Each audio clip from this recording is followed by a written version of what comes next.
নমস্কার, আমার চ্যানেলে একটু অন্যরকমে আপনাদের অনেক অনেক স্বাগত। হ্যাঁ, অনেক দিন পর ভিডিও দিচ্ছি। কিছুদিন আগে আমি চলে গিয়েছিলাম পুরীতে অনেক হলিডে হোম আছে। তার মধ্যে একটি সুন্দর এবং ছিমছাম পরিষ্কার পরিচ্ছন্ন হলিডে হোম হচ্ছে খুন্টিয়া নিবাস। এই খুন্টিয়া নিবাস স্বর্গদ্বারের কাছেই ক্যামেলিয়ার পাশের গলি দিয়ে ঢুকে পড়তে হবে। রাজ হোটেলের পাশে যে কেউ দেখিয়ে দেবে। সমুদ্র থেকে 3-4 মিনিট দূরে। এর এইখানকার রুমের ভাড়া হচ্ছে 940 টাকা। এর মধ্যে রান্নার গ্যাস এবং কাজের দিদিকে ধরাই থাকে।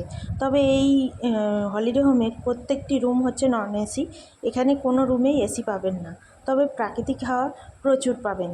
আর চাইলেই আপনারা এখানে রান্না করে খেতেই পারেন, সেটা আপনাদের পছন্দ। ভিডিও শেষে দেয়া থাকলো কন্ট্যাক্ট নাম্বার।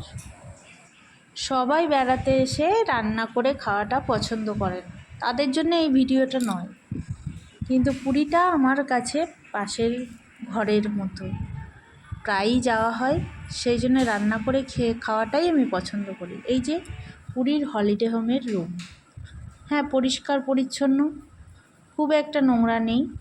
এবার মানিয়ে চললে এটাই স্বর্গ এটাই নরক।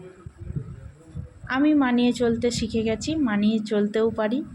আর আমার রান্না করে খেতে কোনো লজ্জাও লাগে না, অসুবিধাও হয় না।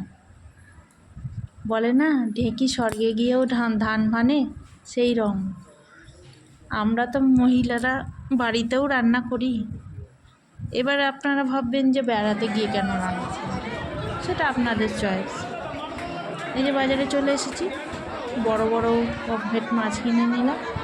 এখানে মাছের দামটা কিন্তু বেশি, 700 টাকা করে নিয়েছে কেজি। অন্যান্য জিনিস কিনে নিলাম। ব্রেকফাস্টটা এখানেই সেরে নিয়েছি। আমার ছেলে পেটায় পরোটা খেলো, সেইগুলোই খাওয়া হয়েছে। তারপরে এসে রান্নার জিনিসপত্র গুছিয়ে এবার মাছের ঝাল করতে দিয়েছি।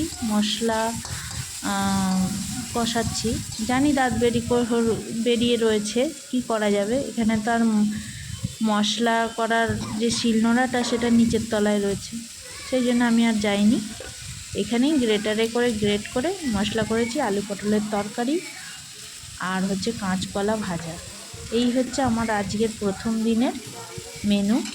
এরপর আমরা চলে যাব সমুদ্রে স্নান করতে।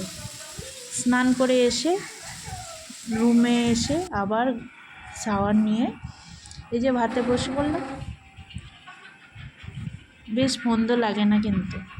তারপরে একটু ঘুমিয়ে আবার সমুদ্রে বেরিয়ে যাও। টাটা।